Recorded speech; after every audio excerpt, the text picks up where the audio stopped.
What's up, guys? Welcome back. So, this has been one of those weeks for me where I just couldn't seem to get anything done because life kept happening to me. No big deal. We got it all taken care of. Hope you enjoy this week, and we'll see you next time.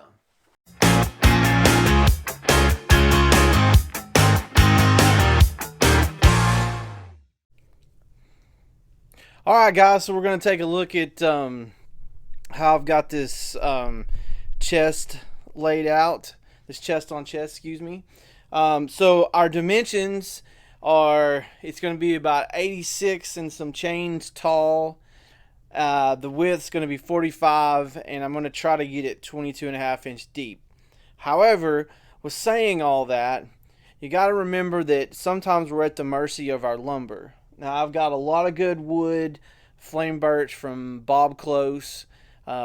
Check him out on Instagram and Facebook, and he has a website, www.bobclose.com. That's where all this wood came from. So, with that being said, some of these dimensions may change. That's one thing about that I want to say just quickly about plans is that they're more of a guideline for me. I don't build directly to plans because my wood may not come out the same. So if you do get plans, and I'm not saying plans are bad, that's how everybody gets started. You know, I started off with plans, but I quickly realized after building about 2 or 3 projects trying to use plans that this was a complete nightmare because nothing ever lined up or worked out like it's supposed to. So use plans, but adjust so that it fits whatever you're trying to accomplish. Okay, so let's just look at this chest from the way up. And proportions for me, there's lots of different ways to look at proportions. One of the methods that you can use is what they call and I'll leave a link in the below to this, but there's you can use golden mean ratios to build stuff. And so what you would do is you take it and you multiply whatever it is by 1.61 to 8888888 or 33 or something like that. You can use an arithmetic version or a Hombridge progression, or there's geometric progressions. I like mine, as you'll see. I just walk up my chest by set number. So you can see my bottom drawer is 9.5, 8.5, 7.5, 6.5. And then my top side goes 8.5, 7.5, 6.5, 5.5, 4.5. And you'll see why I chose that here in a second. So let's just start from the bottom and kind of work our way up. So what we got down here at the bottom is I got my bracket foot, and I'm going to do a foot kind of like this. I think that these are going to end up being more symmetrical. And the dimensions here are going to be 6 inches high, and then it'll be 8 inches long. Okay, and you know, depending on your height, you can adjust. But since this is a tall a tall chest, I want it to be 6 inches, 6 inches high. All right, now as we walk on up, I'm going to put a half blind in the bottom. Let me get this into the camera here. My bottom piece is actually going to be 3/4 of an inch thick. And the reason for that is that my bottom molding is going to be 7/8 of an inch. And it's going to come over, it will come up, I'll cut a rabbet in this out like this. And it'll set in there, and it'll cover up. And it'll set right there, and it'll cover up that 3/4 of an inch. So it's coming down here, and it's going to come up, and it'll actually cover that 3/4. All right, so we'll have just a rabbet set in there. Then I'll have a 7/8 divider that I'll add to the bottom of it, and then my first drawer is 9.5, like I said. Then I got another 7/8 divider, and working on and up. So my bottom is 9.5. 8.5, 7.5, 6.5. Okay. Then when we get up here, take a look at this.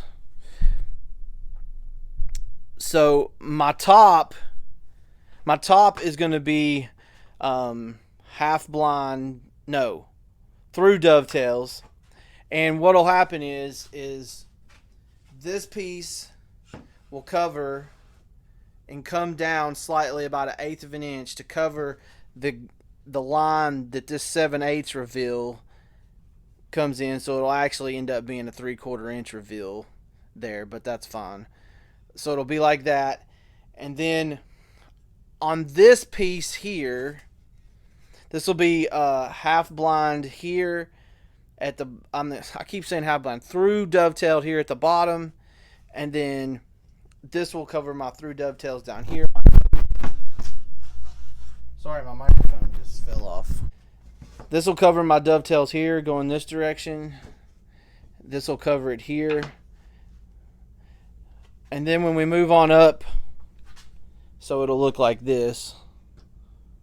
And we talked about in that another. So then I've got a progression of an 8, a 7, 6, a 5, a 4. And then at the top, that's one of the reasons why I was so adamant about making my molding first, is this will set here like this. It'll actually come down to like right there. And then this lid, let me get this in the shot here. This lid will hinge, and you'll have a kind of a secret compartment up there at the top. Now I'm going to do some secret compartments in some other places here, but I'm not going to tell you because they're going to be a secret.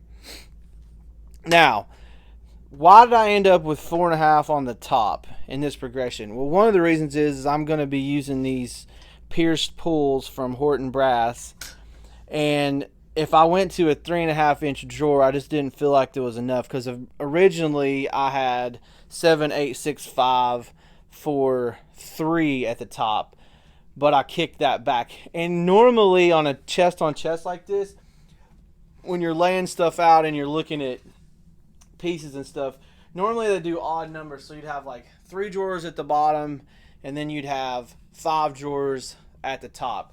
Well, I wanted an extra drawer at the bottom because it's getting pretty tall up here, and we're gonna have to build a step stool to get up to these top chests. Top drawers.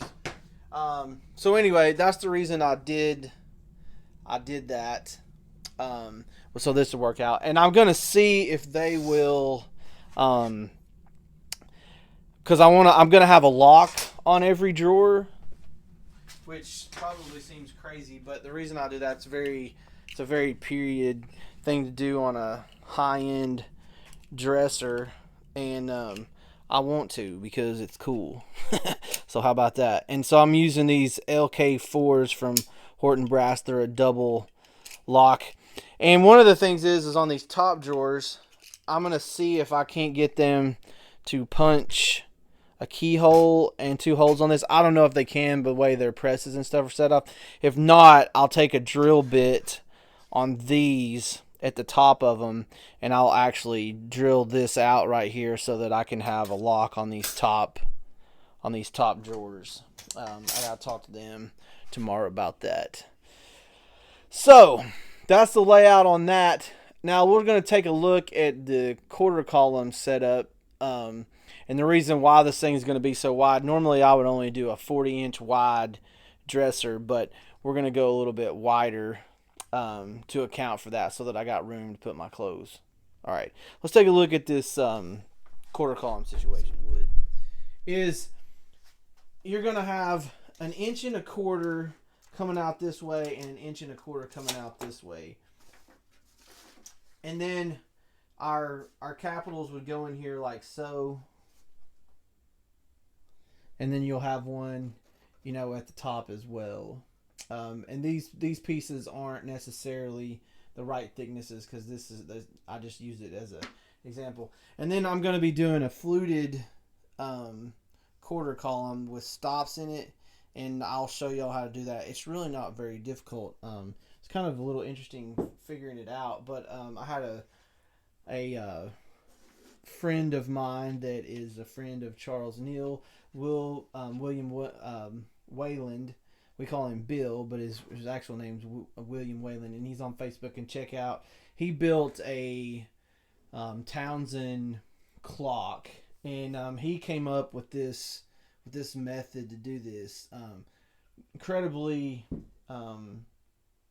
gifted guy. He's an artist and worked for Chrysler for many years, from what I understand. Anyway, he helped me. He helped me with this fluting idea and gave me some tips, and then also these quarter columns, these capitals. I'm copying them off of what would be a John Townsend style. That's kind of what I'm doing with this whole thing. I liked it. I like what he did. So anyway, so we've got 1.25 inches this way and 1.25 inches this way, and that's how that be. So it'll end up being, we'll turn a 2.5 inch for the capitals, and then the quarter columns will be 2.25 because they'll set back slightly. Then there'll be a cap on the top there and a cap on the bottom. It'll look really nice. So anyway, that's laying out a chest on chest. All right. See you next time. Thanks for watching. Please like and subscribe. Thumbs up if you like it. Double thumbs down if you don't.